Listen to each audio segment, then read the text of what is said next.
Bridges, with your host, Donnie Miller, connecting our community with information about issues and opportunities. Hey, good Sunday morning and welcome to Bridges. I'm so glad to have you with us on this first show of the new year. We are talking about a marvelous celebration that happens every single year. Every single year it gets better and better and better. And that's because the coordinators of this extravaganza, and yes, that's exactly what it's become, are fabulous. And they are here today to talk to us about it. We have Dr. Shanda Gore, who is the Associate Vice President for a whole lot of things at the University of Toledo. Yeah.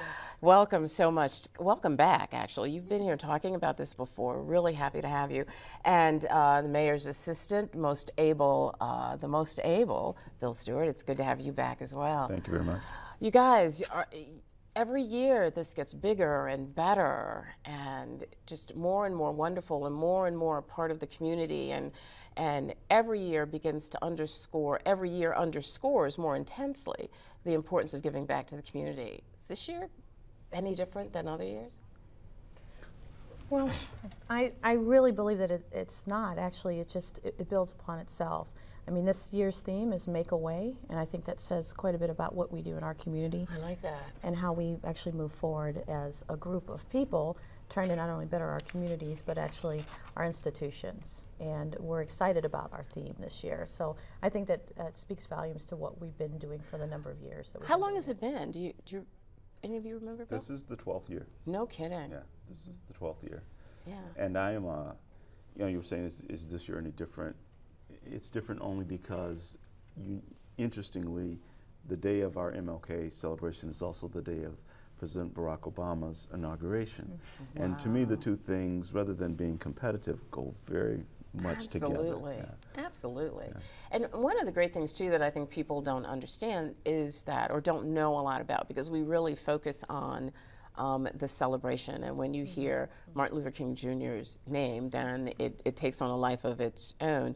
But you all focus significantly on giving back to the community. You've got a food drive. Do you want to tell folks about that? Yes, we do have a food drive, and this is another year that we really want to raise so much food that the Martin Luther King Kitchen for the Poor is overwhelmed. That's always our goal. Wouldn't that be fabulous? Yes, and so we thank those that are contributing toward that food drive. We're going to have boxes. I know we have over 60 boxes. We have them on our health science campus, our main campus at UT, and we ask individuals to think about bringing that food not only to those boxes, but actually to the day of the event, to turn that day not only into a unity day, but a day of service and give back. Anything particular that you want? Canned goods, for instance? Yes, non-perishable items. Non-perishable items, yes. Okay. And don't bring milk or ice cream. Do not do that, no, we can't store it. But non-perishable items too. I mean, individuals, paper towels, toilet paper. We'll take everything that you have that is non-perishable because the need is great. The need is great. And the food is our priority, but other non-perishable items, we also do need those too. Is there a resource fair this year? Are you guys having a resource fair this year?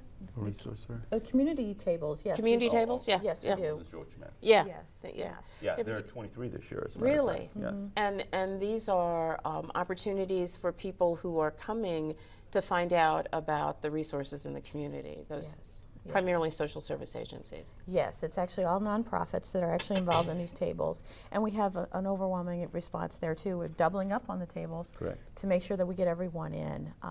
So it's been exciting because when you come, if you're giving back and you're giving food or non-perishable items, you're actually able to take away information that will hopefully help you too. Yeah, let me ask you this. You know, one of the things that I hear more and more as this and national celebrations go on is, you know, why are we still in this year particularly highlighting this particular day? Why is it important to continue to celebrate this particular day? What would you say to those folks who said that to you?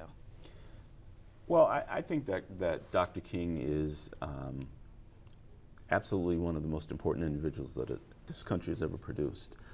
That his ideas and his concepts weren't just for minorities, they weren't just for African Americans, they were for the country. They were ways, and that's why it's a unity celebration and not a King celebration. It's an opportunity to get to know your neighbor, get to know other people, and to discover that there are more similarities between people than differences if we'll come together for a reason. And King brings us together for a reason. Well, what I found is that after the event is over, people hang around, they stand on the floor, they talk. Yeah, they do. That people that you've never met before, but you Yeah. met at the event, suddenly become your friends, and you're looking for them next year at the event.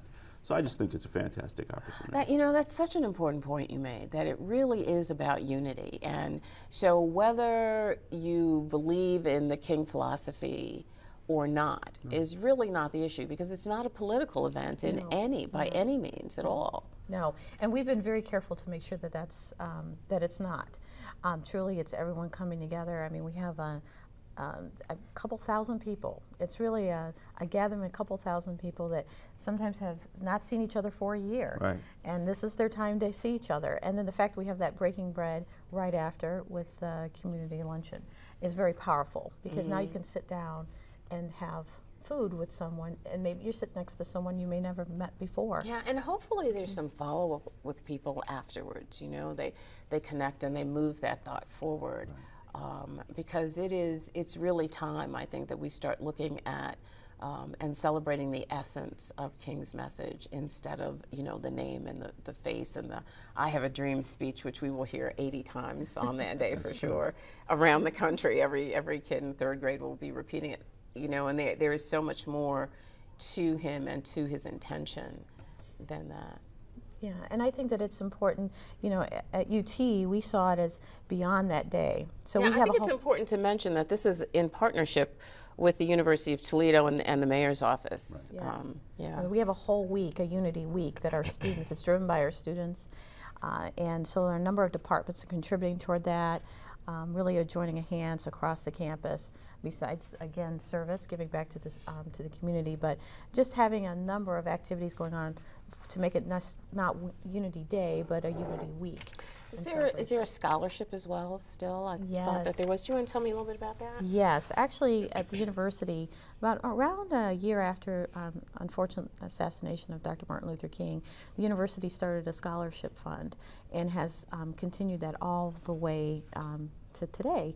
And so in the generosity of Paramount and providing funds for that scholarship, we award scholarships to students, well-deserving students. So that's a great day to celebrate their hard work as well. Okay, that's really important to know. One other thing I want you guys to tell us very quickly, we just have a few seconds left. What's going to happen that day? Music? Food? Oh, plenty of music. Plenty of music. Fantastic music. I was so lucky, I was so honored that you guys asked me to be an MC last year, and it was an amazing day. Right. I remember being so caught up in the music I forgot what I was supposed to say a couple times. It was a great both day. of those choirs will be back. That's fabulous. Yeah, the Interfaith Mass Choir will be back, and the Toledo Youth Choir, which were their first time ever last year. They'll be back again this year. That's also, great. we'll have First Creation, which is a gospel performing group that'll be there. Okay. So we're excited. All right. Lots and lots of music. Any speakers? We do have a keynote, Mr. John Barfield, who is a very successful entrepreneur and nationally known, and we're glad to have him come and give his words of wisdom on how he not only made a way, but how others can make a way as well. So we're excited. That's really good. And where'd you say he was from? He's actually from the Detroit area, and a Bartech Group, very successful entrepreneur. So we're really glad, and I'm excited to have him come down and give words of wisdom to everyone. So it sounds like an amazing day, but it's always an amazing day at this particular event, and it is something you absolutely want to go to. It's really easy to maneuver, and there is the information. Thank you so much. There is the information. It is Monday, January 21st. It's at the Savage Arena. It starts at 9 a.m. and there's the phone number for more information. That's 419-530-5538, and you can get more information about this great day. And I know people sometimes get a little uncomfortable about going to the university, but we need to tell them how easy this is to maneuver. Parking is right outside. Exactly. Right in front of the building, so you're not trekking across that campus like we were doing it a long time ago. Yes. So it is a great time to sort of connect with other folks. So we really want you to spend that morning with us there. You will be so happy you did that. We're going to go away, but we will be right back. Don't go anywhere.